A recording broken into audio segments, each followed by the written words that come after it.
हर चीज से लिंक है। पॉसिबल नहीं है कि एक आयत माइनस की जा सके। आयत छोटी छोटी है तो मतलब इतना है इसमें। किसमें है यार जिक्र? वो इसमें नमल में 54। चलो आज यही देखते हैं कि कहाँ कहाँ जिक्र है। सूरतुल नमल आयत नंबर, ये सूरह नंबर क्या है? सूरह नंबर अच्छा सूरह नंबर 27 27 और आयत नंबर 54 आयत नंबर इसी शोरा क्या 54। अम्मा ये भी बहुत जो है किस्सा 54 व अमतरना अलैहा 54 व अंजैनल लजीना ये 52 है 52 वलूतन। अच्छा बस यहाँ से शुरू है। वलूतन इस क़ाला लिक़ौमिही अतअतूनल फ़ाहिशता व अंतुम तुबसिरून। और लूत ने, याद करो वो वक्त की जब लूत ने अपनी कौम से कहा, क्या ए कौम मेरी, तुम ऐसा फाहिश और बदतरीन काम करते हो, व अंतुम तुबसिरून, और सब जानते बूझते तुम ये भी काम करते हो। इन्नकुम लतअतूनर रिजाला शहवा, क्या तुम मर्दों के पास अपनी शहवत पूरे करने के लिए जाते हो, मिन दूनिन निसा, औरतों को छोड़ के। पीछे हमने क्या पढ़ा? उनको छोड़ के कि जिनको अल्लाह ने तुम्हारे साथ जोड़े बनाए थे, एक पाकीज़ा रिश्ते में जिनसे तुम बन सकते थे। बल अंतुम कौमुन तजहलून, असल बात यह है कि तुम जहालत पे मबनी कौम हो। फमा काना जवाब कौमी इल्ला अन क़ालू अखरिजू आला लूत मिन क़रियतिकुम। उस कौम का जवाब बस ये था कि लूत और इसके घर वालों को निकाल फेंको इसको अपनी कौम से, अपने शहर से। इन्नहुम उनासुन यततहरून, ये है जी बड़े पाकीज़ा किस्म के लोग, इनको उठा के फेंक दो बाहर। ये अंदाज है इस वक्त कुरान का। वो जालिम क्या कह रहे हैं? इन्नहुम उनासुन यततहरून, ये जी बड़े पाकीज़ा लोग हैं, ये हमें सिखाएंगे कि हमें क्या करना है क्या नहीं। तो जैसे आज आपको नहीं बोला जाता है अनसिविलाइज्ड, अगर आप वाकई हक की बात करोगे, वेस्ट को देखो ना पहले, वेस्ट जो है वो इस्लाम को क्या बोलता है। जो कोई थोड़ा बहुत इस्लाम पे फॉलो करने वाली कंट्रीज़ भी है ना, उनको बोलेंगे अनसिविलाइज्ड हैं, जल्दी हमारी सिविलाइजेशन को कबूल करो, तब जाके हमारी तरफ से फंडिंग आएगी, हमारी तरफ से तुम्हारे साथ अच्छे अच्छे रिलेशंस किए जाएंगे। फंडामेंटलिस्ट हैं ये, और नीचे निगाह से देखा जाता है। तो फ़अनजयनाहु व अहलहु, तो अल्लाह ताला फरमा रहे हैं तो हमने निजात दी उसको भी और उसके घर वालों को भी, इल्लम्रअता, सिवाय उसकी औरत, उसकी बीवी, कद्दरनाहा मिनल गाबिरीन, उसका तो फैसला वही हुआ था जो पीछे रह जाने वालों का था। व अमतरना अलैहिम मतरह, तो हमने बरसाई उसके उनके ऊपर बारिश। फसाअ मतरह, कितनी ही बुरी बारिश थी जो उन पर बरसाई गई। मतरुल मुनजरीन, उनको डराया गया था। तो जिनको एक बार खबरदार कर दिया जाए और बार बार समझाया जाए, उसके बावजूद जो समझते नहीं हैं, फिर उनके पास, उनके ऊपर अल्लाह का वो अजाब नाजिल होता है जो उनको हलाक करके रहता है। पहले ही हज़रत लूत अलैहिस्सलाम को हिदायत कर दी गई थी कि वो इस औरत को अपने साथ ना ले जाएं, क्योंकि इसे अपनी कौम के साथ ही तबाह होना है। कुल अल्हम्दुलिल्लाहि व सलामुन अला इबादिल तफा अला खैरुम अला। देखो आगे क्या फरमाया गया है इसमें, आयत में बहुत ब्यूटीफुल आयत है। कुल अल्हम्दुलिल्लाहि व सलामुन अला इबादिहिल्लज़िस्तफा अल्लाहु खैरुम अम्मा युशरिकून। ए नबी कह दो, तमाम तारीफ़ें अल्लाह के लिए है और सलामती है अल्लाह के बंदों के लिए जिसको उसने चुन लिया। अल्लाह, क्या अल्लाह बेहतर है या वो कमज़ोर चीज़ें जिनको ये अल्लाह के सिवा अल्लाह का मद्दे मुकाबिल ठहराते हैं। कुलिल हम्दुलिल्लाहि व सलामुन अला इबादिहिल्लज़िस्तफ़ा, ये खुतबे में आपने काफ़ी बार सुना होगा ना, ये आयत है कि तमाम तारीफ़ें अल्लाह के लिए और सलामती अल्लाह के उन बंदों को जिसको अल्लाह ने चुन लिया। कितना टाइम बच गया? अच्छा, और कहाँ पे? कबूत आयत नंबर 26 कुरान, तो आपने किया भी था। कुरान के बारे में ये है ना कि कुरान में एक आयत दूसरी आयत की तशरीह है और तफसीर है। कुरान की सबसे बेस्ट तफसीर वो होती है जो खुद कुरान करे। उसके बाद कुरान की तशरीह वो कि जो नबी सल्लल्लाहु अलैहि वसल्लम ने फरमाई हो। ये दो सोर्सेज से जब आपको कोई चीज़ मिल जाए फिर तीसरे सोर्स में जाने की कोई ज़रूरत नहीं है आपको। मगर अगर इन दो सोर्स से भी नहीं मिल जाए उसके बाद फिर अल्लाह के बहुत से बंदे मुजद्दिदीन निकले जिन्होंने किसी चीज़ के बारे में कुछ फरमाया हो, मगर वो अल्टीमेट बात नहीं हो सकती है ना।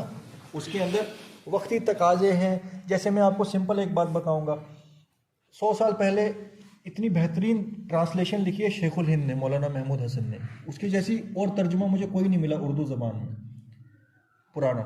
मगर उन्होंने एक आयत के बारे में ये लिखा, वो जो मैं परसों आपको बता रहा था, जिसपे अल्लाह ताला फरमाते हैं कि तुम देखते हो पहाड़ों को अपनी जगह जमे हुए हैं, मगर ये पहाड़ तैर रहे हैं, ऐसे तैर रहे हैं जैसे बादल तैरते हैं। तो तर्जुमा ये है एक्चुअली।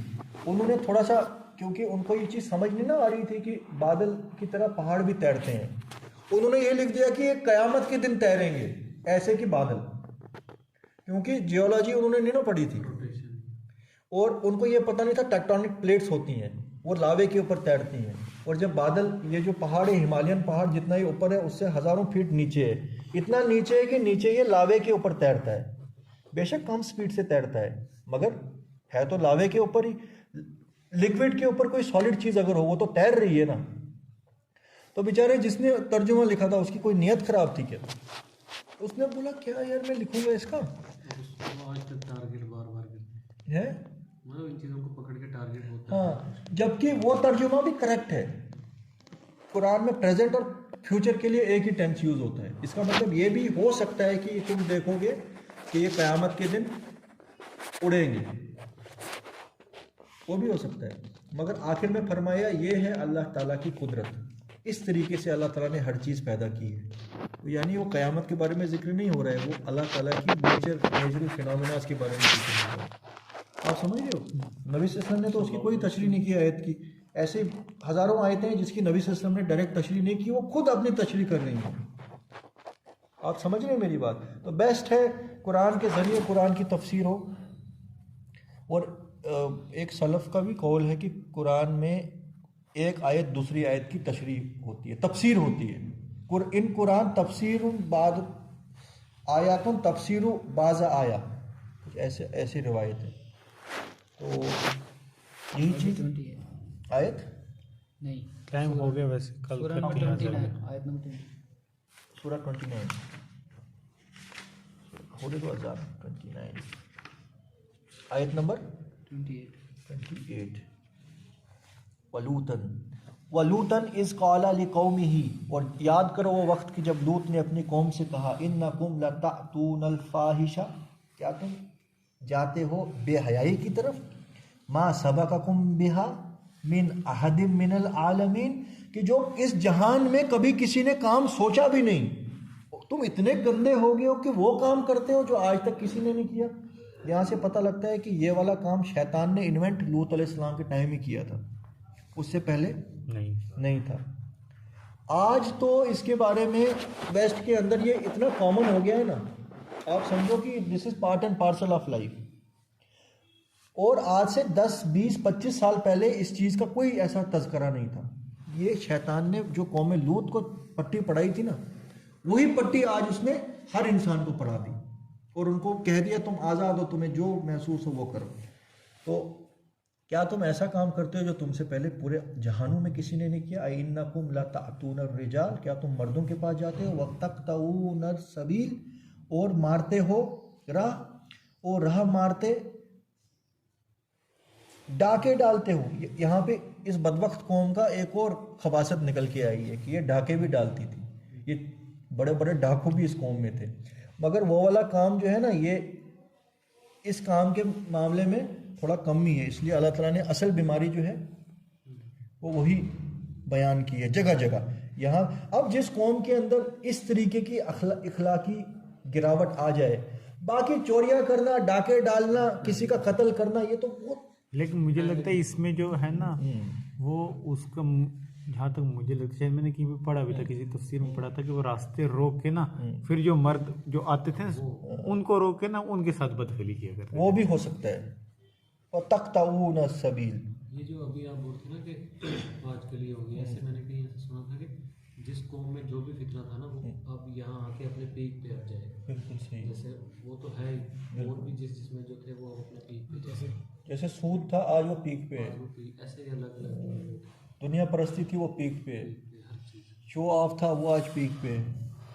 तो आपने बड़ी ज़बरदस्त तरीके से ये बात बयान की, मैं भी ये नहीं बोल पा रहा था, बोलना चाह रहा था मगर बोल नहीं पा रहा था। व तातूना फी नादीकुम तुमुल मुनकर, और तुम अपने महफिलों में करते हो नाशाइस्ता हरकतें, यानी कि बिल्कुल बेशरम और बेहयाई करते थे। फमा काना जवाबुकुम ही इल्ला अन क़ालू इत्तिना बिअज़ाबिल्लाहि इन कुंतुम मिनस सादिक़ीन। तो कौम का जवाब यही था कि हम यही कुछ करते रहेंगे, या तुमको निकाल के बाहर फेंक देंगे, अगर अजाब ला सकते हो तो ला के दिखाओ। फिर वही जवाब क़ाला रब्बी उन्सुरनी अलल क़ौमिल मुफ़्सिदीन। तो देखो सुभान अल्लाह, कुरान ही कुरान की तफसीर कर रहा है, एक्सप्लेन कर रहा है, डिटेल बता रहा है। अब और तो कुछ नहीं खोला हमने अभी, है ना, डायरेक्ट तर्जुमा ही पढ़ रहे हैं। सुभान